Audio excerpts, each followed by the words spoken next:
আচ্ছা, তুমি মনে মনে কিছু ঠিক করেছো? তোমার কি এরকম মেয়ে পছন্দ?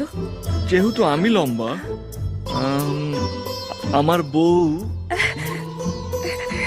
লম্বা হতে হবে আমার মতো। লম্বা? লম্বা দিয়ে কি করবে? সিলিং ফ্যান পরিষ্কার করবে? অদ্ভুত, মেয়েদের হাইট ছেলেদের কাঁধ অব্দি হওয়া উচিত, তাহলে ঠিকঠাক ম্যাচ করবে। আচ্ছা ঠিক আছে, আর কিছু? আমার বউকে শিক্ষিত হতে হবে, MA MCom হলে ভালো হয়। কি ভালো হয়? এমএ বিয়ে দিয়ে কি খাবে? শোনো, দুজনে যদি প্রচুর লেখাপড়া জানে তারা কিছুতেই সুখী হতে পারে না, সারাক্ষণ সংসারে অশান্তি হয়।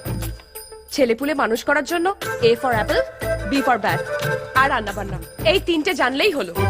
আমার ভগবান মাথা দিয়েছে, একটু কাজে লাগাও। দু চারটে শালি হলে ভালো হয়, তাহলে একটু আদর যত্নটা বেশি পাওয়া যায়। বুঝেছি।